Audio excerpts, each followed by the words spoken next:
Испани улсын Буэнос хотод жил бүр уламжлал болгон зохион байгуулдаг дэлхийн хамгийн том улаан лойлын тулаан болох Ла Томатина наадам лав гарагт эхэлж байна.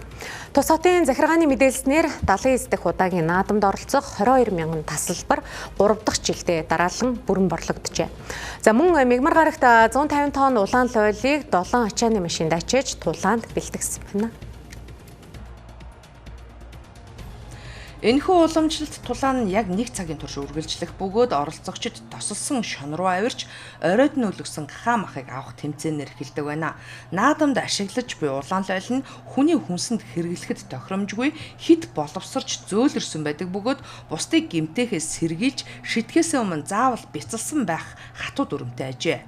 Буэнос хотын орлогч дарга бөгөөд наадмыг зохион байгуулагч Сержио Галарзагийн хэлснээр оролцогчдын аюулгүй байдлыг хангах үүднээс өөр бусад хатуу биетийг шийдэхийг хатуу хоригддаг байна. Энэ жилийн наадамд оролцогчдын 60 орчим хувийг дотоодын иргэд бүрдүүлж байгаа бол гадаадын жуулчдын дийлэнх нь Энэтхэг, Канада, Герман, Америк нэгдсэн улс, Австрали зэрэг улсаас иржээ. Мөн түүхэндээ анх удаа Испани үндэсний олон нийтийн телевиз уг наадмыг шууд дамжуулан үзүүлж байна. Түүнчлэн эмэгтэйчүүдийн эсрэг хүчирхийллээс урьдчилан сэргийлэх, шуурхай хариу арга хэмжээ авах зорилгоор тусгай баг гарган ажиллаж байгаа нь энэ жилийн онцлог болж байна. Ла Томатина наадам нь тэртээ 1945 онд багт наадмын үеэр ногооны мухлаг дээр гарсан залуучуудын санамсаргүй маргаанаас үүдэлтэй бөгөөд Франкогийн дарангуйлын үед буюу 1950-ад онд хэсэг хугацаанд тэмдэглэх нь хориотой байжээ.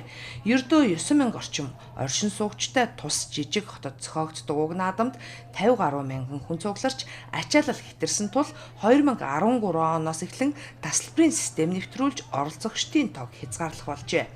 Мөн наадмын өмнөх Бэмб гарагт 4-өөс 14 насны хүүхдүүдэд зориулсан Томатина инфантил хүүхдийн улаан лойлын тулааныг илүү аюулгүй орчинд зохион байгуулжээ. Ирэх 2027 онд тус наадмын 80 жилийн ой тохиох бөгөөд Испаничууд үүнд зориулсан баримтат кино бүтээхээр ажиллаж байна. Наадмын 1 цагийн тулаан өндөрлөх дууд тохио дуугарсны дараа оролцогч бүр хэдэн килограмм улаан лойлын нухаштай үлддэг бөгөөд хотын гудамж талбайг цэвэрлэх тусгай баг шууд ажилдаа ордог гинэ.